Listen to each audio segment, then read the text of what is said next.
E aí, pessoal, tudo bem? Então vamos fazer aqui questões sobre o assunto de ciclo biogeoquímicos e também sobre dinâmica de populações.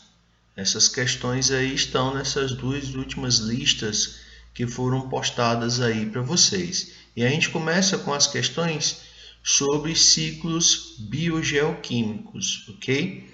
E aí destacamos aqui para vocês a primeira questão da lista, questão aí da FUVEST 2018, que diz o seguinte: considere estas três reações químicas realizadas por seres vivos: a fotossíntese, a quimiossíntese das bactérias, arqueobactérias metanogênicas e a respiração celular, tá bom?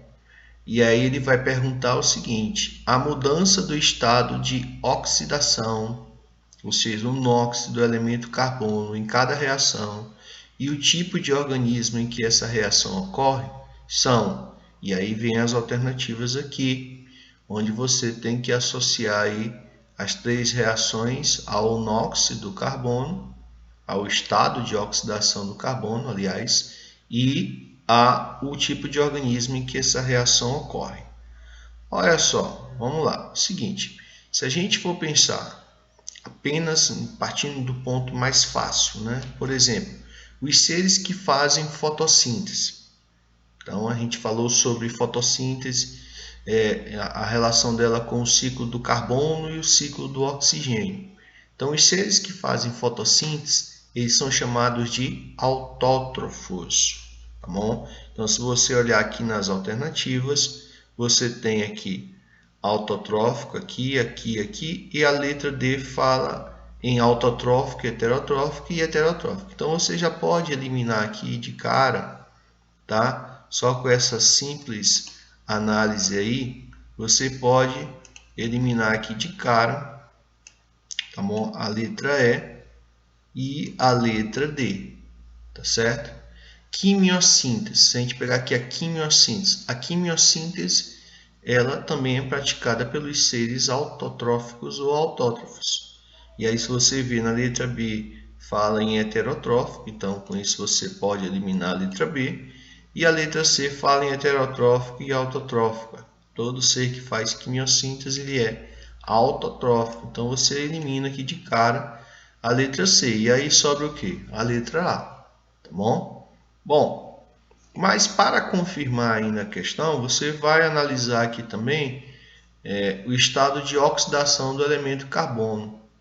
Tá bom? Então aqui entra um pouquinho de química associada ao conteúdo de ciclos biogeoquímicos das reações biológicas principais.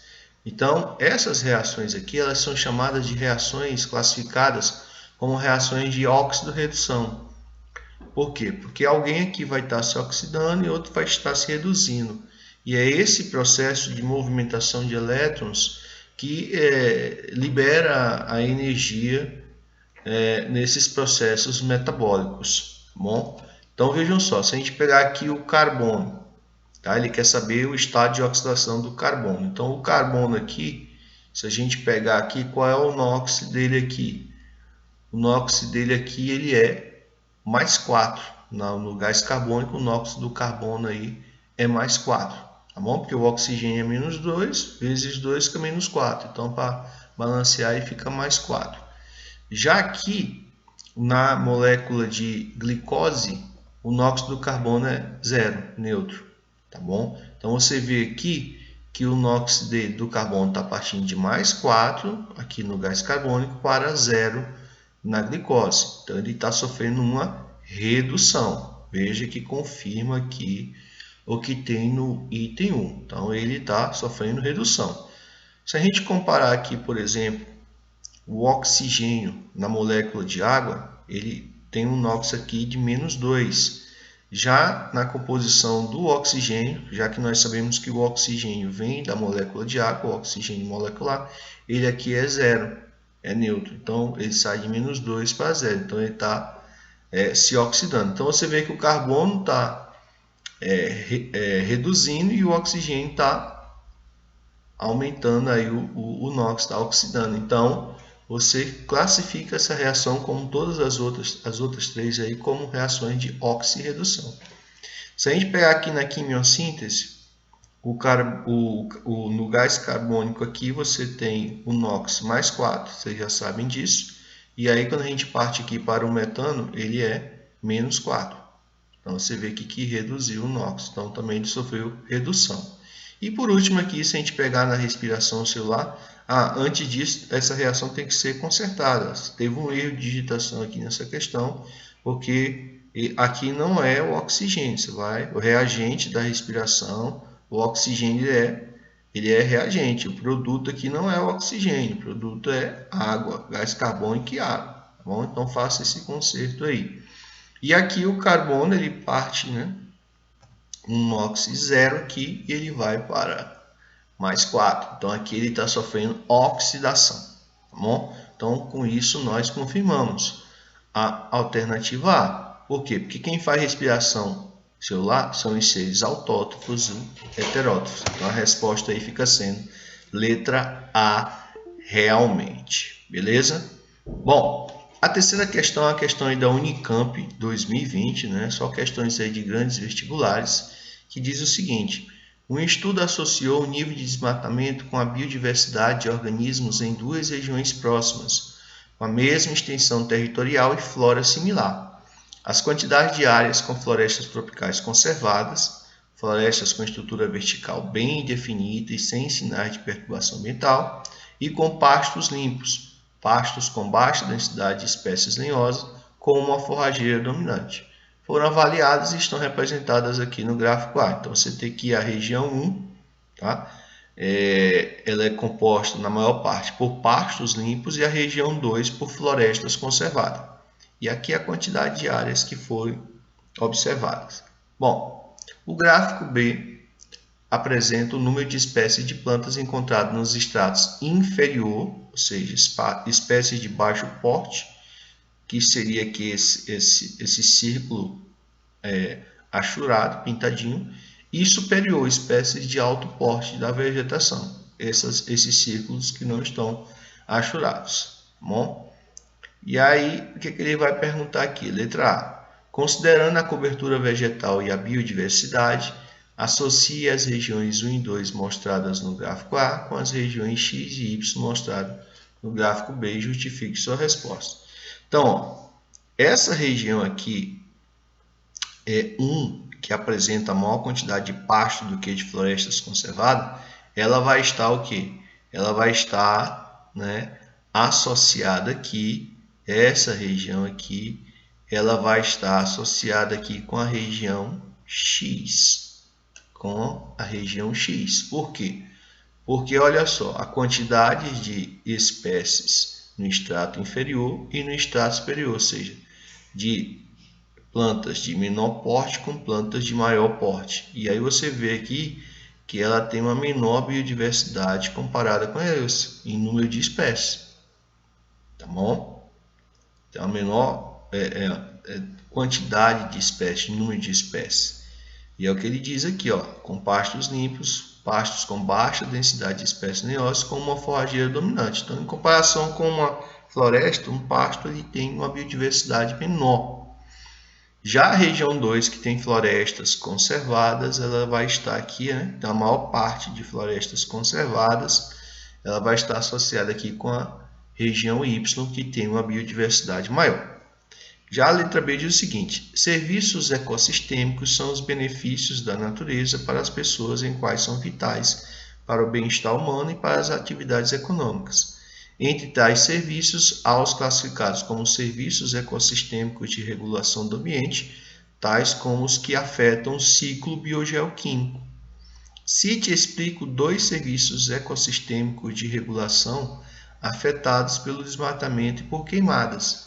Ó, aqui você vai associar com o ciclo da água, por quê? Porque o desmatamento e as queimadas retira ali a vegetação, então isso termina impactando no processo de evapotranspiração, diminui a retirada da vegetação, diminui a evapotranspiração e isso vai tornar o ambiente muito mais seco, diminui a umidade do ambiente e diminui as precipitações naquele local. Então, esses são impactos provocados por esse processo no ciclo da água.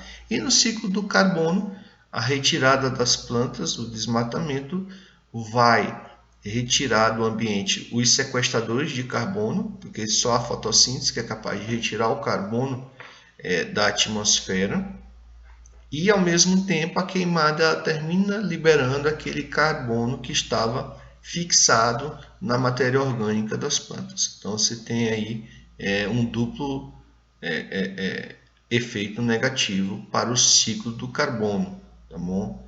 Então essas são as explicações para essa alternativa B da terceira questão. Bom, a nossa próxima questão ela vai trabalhar aí o ciclo do nitrogênio, questão aí também de 2018. Uma pesquisa conduzida no campo experimental da Embrapa Agrobiologia, Rio de Janeiro, comparou o crescimento de eucaliptos em 3 situações distintas. Monocultivo de eucalipto, ou seja, uma plantação só de eucalipto sem o uso de adubo nitrogenado. E aí tem essa simbologia aqui, é 100, tá? Que no gráfico aqui vai estar representada por essa curva aqui, ó. Essa curvinha aqui que tem o círculo sem estar achurado. O monocultivo de eucalipto com o uso de adubo nitrogenado, que vai ter essa simbologia aqui, S100 mais o N, de adubo nitrogenado. E aí vai ser essa curva aqui, tá? Onde está escura o círculo. E o cultivo de eucalipto em consórcio com a leguminosa Acacia mangium, sem adição de adubo nitrogenado. E aí esse cinzazinho. Beleza? Bom, seria essa curva aqui. Os resultados mostrando a evolução do diâmetro médio das árvores de eucalipto, o DAP. Ou seja, quanto maior esse diâmetro, mais produção de celulose nós vamos ter a partir desse eucalipto. Então, o aumento desse diâmetro mostra em que situação aí a cultura foi beneficiada, tá bom? Estão representados aí no gráfico seguinte. Então, você percebe que essa plantação com monocultivo de só o eucalipto tem essa curva de crescimento aqui, que está abaixo dessas outras duas. Já essa aqui, com o adubo nitrogenado, não, adubo de nitrogênio, ela tem essa curva aqui do DAP, mas depois ela perde para aquela curva onde foi se utilizado aqui, esse código aqui, onde foi utilizado o consórcio com a leguminosa. Termina aí no final do período aí mensurado, se há uma outra passagem aqui, tá, do cultivo do eucalipto que foi utilizado consórcio com essa leguminosa. Então, o impacto causado pela Acacia mangium na plantação de floresta de eucalipto é provocado pelo. Então, vocês viram no ciclo de nitrogênio que as leguminosas elas têm aquelas bactérias fixadoras de nitrogênio que transformam o nitrogênio atmosférico em amônia, tá? Termina enriquecendo o solo com sais de nitrogênio. Então, essa é a importância aí das leguminosas para o ciclo de nitrogênio e para enriquecer o solo com sais de nitrogênio, tá bom? Então, esse impacto foi provocado, letra A, pela ação das bactérias nitrificantes do solo? Não. O impacto da acácia são das bactérias fixadoras que vivem em suas raízes, a rizóbio lá, por exemplo. Então, não é a letra A. Letra B, intensa devolução do nitrogênio do solo para a atmosfera, realizada pelas bactérias denitrificantes. Repetindo, na leguminosa tem bactérias fixadoras, não denitrificantes. C. Liberação de aminoácidos pelas raízes da leguminosa, que são usados pelo eucalipto durante a síntese de proteína. Nada disso, tá bom? Letra D. Relação harmônica intraespecífica e mutualística entre o eucalipto e as leguminosas plantadas no mesmo ambiente. Realmente a relação aqui é mutualística, tá?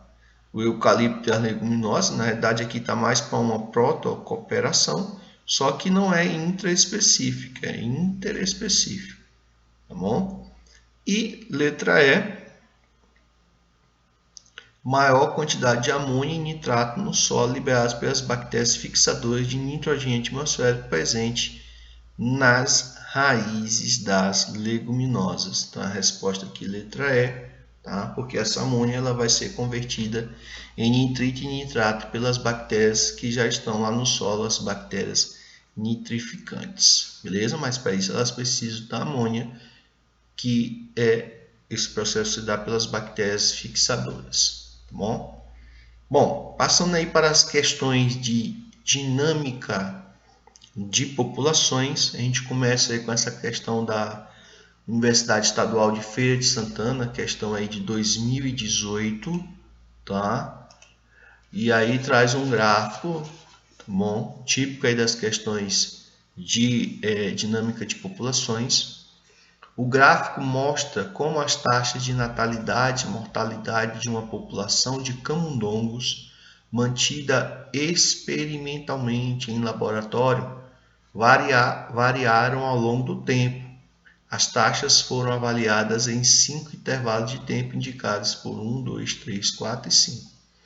Então você tem aqui o intervalo, onde essa curva num cinza mais claro representa a taxa de natalidade, e essa curva, tá, mais escura, um cinza mais escuro, representa a taxa de mortalidade. Então você tem aqui o número de indivíduos, tá certo? Onde você tem o número de indivíduos nascidos e o número de indivíduos mortos. Então, nesse período aqui, no intervalo de tempo 1, você tem aqui essa distância aqui entre a taxa de natalidade, né, e de mortalidade. Então, estão próximos aqui. No intervalo 2, você tem essa diferença aqui entre a taxa de natalidade e de mortalidade. Já foi um pouquinho maior. Ou seja, você vai ter um aumento populacional aqui já um pouquinho maior. No intervalo 3, você tem essa distância aqui da taxa de natalidade para a taxa de mortalidade. Ou seja, você tem uma quantidade muito maior de indivíduos nascidos do que mortos. Aqui você já tem uma distância bem menor entre a taxa de natalidade e mortalidade, e no intervalo 5 você tem já uma taxa de mortalidade maior, que é a de natalidade, ou seja, a população aqui já está entrando em declínio, tá bom? Então ele vai perguntar o seguinte: o maior aumento na taxa de crescimento dessa população de camundongos foi verificado no intervalo de tempo, e aí? Ó, nesse intervalo aqui de número 3, não é? Onde você tem uma taxa de natalidade bem maior do que a taxa de indivíduos mortos. Nós sabemos que o crescimento populacional ele vai depender aí da taxa de natalidade. São os fatores que promovem o aumento populacional, é a taxa de natalidade e a taxa de imigração, de imigrantes. E os que diminuem o crescimento populacional é a taxa de mortalidade e a taxa de emigração. Nesse caso aqui, como foi em ambiente experimental controlado, só se trabalhava aí com o índice de natalidade e de mortalidade. Então aqui foi onde a população teve uma maior, um aumento populacional maior, e aí passou a ter uma densidade populacional maior. Foi nesse intervalo 3, por isso que a resposta dessa questão é letra C. Ok? Beleza? Vamos passar aí para a próxima questão. A questão 8 é uma questão aí do Enem, o Enem PPL 2018, tá bom? Então diz o seguinte: um biólogo foi convidado para realizar um estudo do possível crescimento de populações de roedores em 5 diferentes regiões impactadas pelo desmatamento para a ocupação humana, o que poderia estar prejudicando a produção e a armazenagem local de grãos. Para cada uma das 5 populações analisadas, 1 a 5. Identificou-se a taxa de natalidade, mortalidade. A taxa de natalidade seria aqui o N na tabela, a mortalidade esse M aqui, a de imigração esse E e a de imigração esse I, tá bom? E aí o que ele vai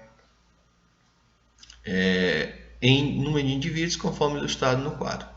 Em longo prazo, se as taxas permanecerem constantes, qual dessas regiões deverá apresentar maiores prejuízos na produção e armazenagem de grãos? Ou seja, aquela que tiver mais ratos, tá? Aquela que tiver mais roedores, vai ter maiores prejuízos na armazenagem de grãos, porque os roedores eles vão se alimentar desses grãos, tá bom?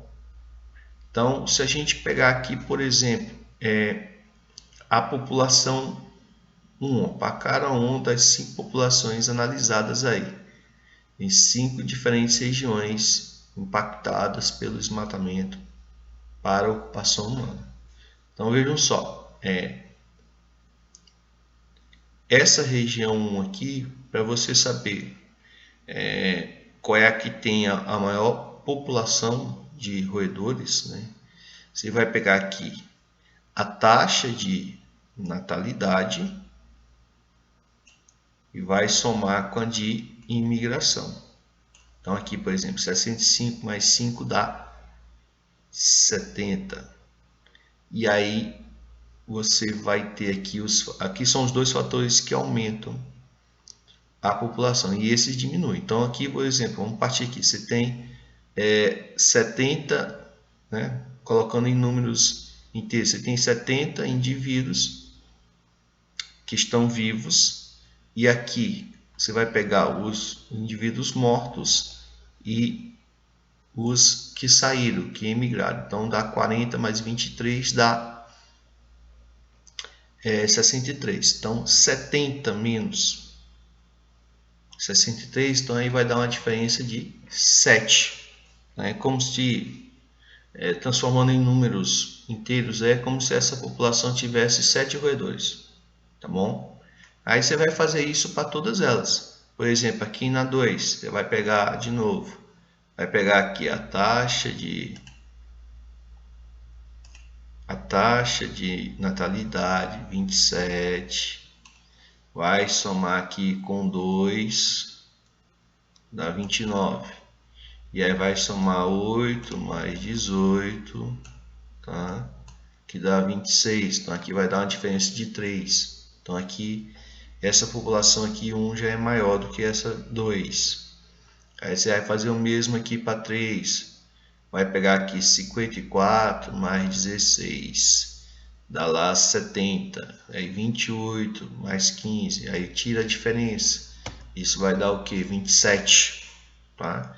54 mais 16 dá 70, 28 mais 15 dá 43, então dá 27 a diferença. Aí a 4 vai pegar 52 mais 40 dá 92, e aqui 25 mais 12 que dá 37, então aqui a diferença vai ser de 53.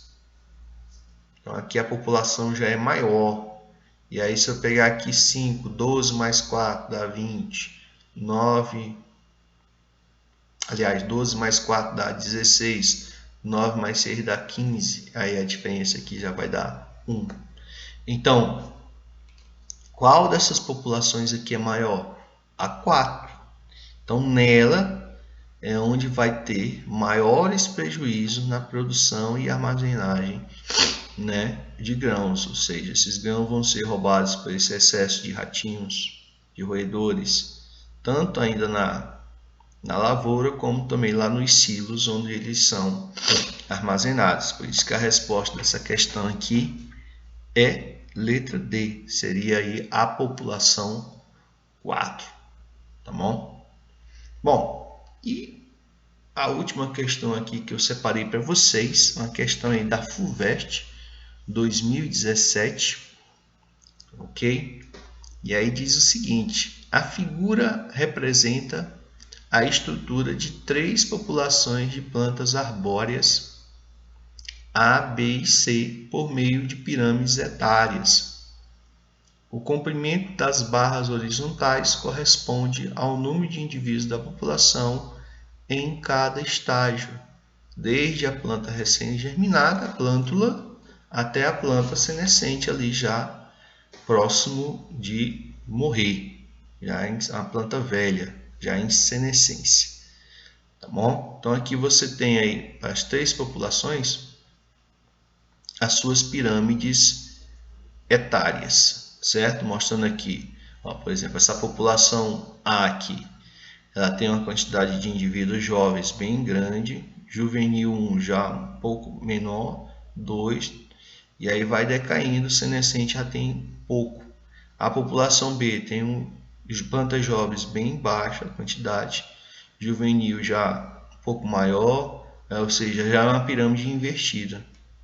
Você tem um número de indivíduos já nessa população já em idade avançada. E aqui nós temos uma pirâmidezinha perfeita, tá? Clássica, onde vai decaindo, né? Você tem aqui na base as plantas jovens e aí com o avanço da idade, tá? Vai aumentando aí a taxa de mortalidade e aí vai tendo um decréscimo constante, beleza? Aí ele pergunta aqui o seguinte: a população que apresenta maior risco de extinção, a população que está em equilíbrio quanto à perda de indivíduos e a população que está começando a se expandir são, respectivamente, tá? Então vamos descobrir aqui, primeiramente, qual é a população que está apresentando maior risco de extinção. Então, nesse caso aqui, ó, essa que está correndo maior risco de extinção é aquela que já tem, né, aquela população que já tem um número de indivíduos já nos estágios finais de vida. Então, seria essa aqui que apresenta uma pirâmide invertida. Essa bem aqui, a B. Ó. Se você pegar o número de indivíduos já senescentes ou no estágio adulto 2, já bem avançado. E, ou seja, a taxa de reprodução dela está muito baixa, porque olha só a quantidade de plântulas, muito baixinha. Então você vai ter aqui, né? Você tem uma taxa de mortalidade muito alta nos indivíduos mais jovens, ou que estão ali no período reprodutivo, e você tem uma população envelhecida. Então essa população aqui é a que está apresentando maiores riscos de extinção. Por quê? Porque está evidenciado aqui que a taxa de reprodução dela está muito baixa, tá bom? O potencial biótico dela está muito baixo, porque a gente sabe que você tem aí o potencial biótico, que representa aí a capacidade reprodutiva da espécie, e você tem os fatores que atuam de forma antagônica contra esse potencial biótico, que é a resistência ambiental. Então a gente vê aqui que a resistência ambiental está sendo muito alta, o que está afetando aí o potencial biótico, fazendo essa população ter uma taxa de crescimento bem baixa, uma taxa de crescimento real. A população que está em equilíbrio é aquela que vai ter uma taxa de sobrevivência decrescente ao longo do avanço da idade. Então você tem aqui a população C, ela está em equilíbrio. Ou seja, você tem aqui nos estágios iniciais uma maior quantidade de indivíduos, ó, e aí vai tendo um decréscimo para as outras faixas etárias, tá certo? Então essa aqui ela está em equilíbrio. E a população que está começando a se expandir, ou seja, que tem uma taxa de reprodução alta, tá? Uma taxa de sobrevivência alta aqui nos estágios iniciais de vida, ela está começando a se expandir para atingir aqui o estágio C, tá bom? Então, a resposta, respectivamente, é B em extinção, C em equilíbrio e A está começando a se expandir. E aí você encontra isso na letra D. Tá bom, pessoal? Então a gente fica por aqui e até a próxima. Tchau!